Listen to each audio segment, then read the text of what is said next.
Assalamualaikum warahmatullahi wabarakatuh. Saya Lydia Himaya dengan NIM akhir 101. Saya di sini akan menjelaskan tentang perbedaan kunut dalam subuh.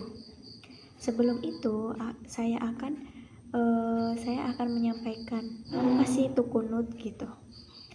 Pengertian kunut. Kunut adalah doa khusus yang dibaca dalam sholat pada posisi berdiri, biasanya setelah ruku atau sebelum ruku, tergantung pada madhab yang konteks. Pengertian kunut secara umum, secara bahasa berasal dari bahasa Arab yaitu konata, yang berarti taat, tunduk, atau berdoa dalam waktu lama. Secara istilah fikih, kunut adalah doa yang dibaca dalam sholat pada waktu tertentu, biasanya dalam keadaan berdiri atau memohon pertolongan, ampunan, atau perlindungan dari Allah. Dan kunut itu terdapat 3 jenis, yaitu kunut subuh yang dibaca ketika sholat di rakaat kedua sholat subuh. Yang kedua ada kunut nazilah yang dilakukan ketika menghadapi musibah besar. Dan yang ketiga ada kunut witir yang dilakukan pada pertengahan bulan Ramadan. Sekarang saya akan menyampaikan tentang kunut subuh. Kita ambil tentang kunut subuh menurut madhab. Kita akan menggali menurut 4 madhab. Yang pertama yaitu madhab Syafi'i. Menurut pandangan Imam Syafi'i, kunut subuh itu disunahkan secara terus-menerus, dibaca setelah ruku pada rakaat kedua. Menurut Imam Syafi'i ini menyandarkan pendapatnya pada hadis riwayat dari Anas bin Malik menyebut Nabi melakukan kunut subuh hingga wafat.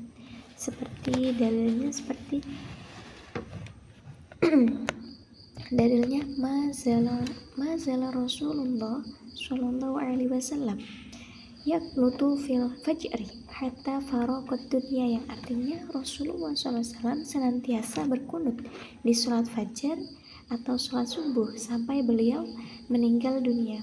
Hadis riwayat Ahmad. Selain itu, adapun pendapat Imam Hanafi. Menurut Imam madhab Hanafi, tidak disyariatkan kunut subuh secara rutin. Mereka hanya mengenal kunut dalam sholat witir. Menurut Imam Hanafi, kunut itu hanya dilakukan dalam sholat witir, begitu. Terus lanjut, ada pendapat Imam madhab Maliki.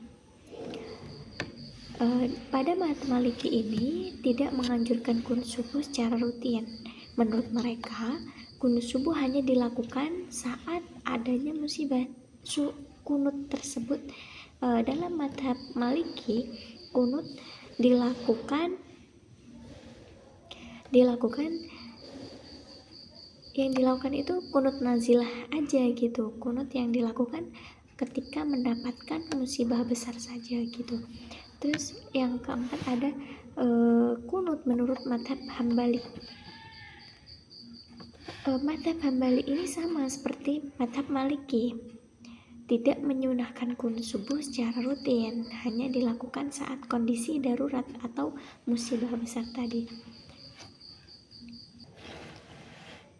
Dan adapun dalil yang mengatakan bahwa inna Rasulullah SAW kana la yaqnutu fi sholatil fajri illa idza da'a li qaumin aw da'a ala qaumin.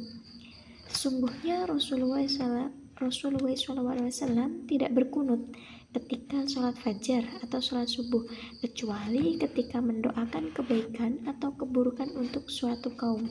Hadis riwayat Muslim. Dalam hadis ini, dalil yang saya sebutkan tadi itu termasuk dalil bagi yang tidak mewajibkan, yang tidak mengharuskan secara rutin melaksanakan kunut subuh. Cukup sekian dari saya, kurang lebihnya mohon maaf. Wassalamualaikum warahmatullahi wabarakatuh.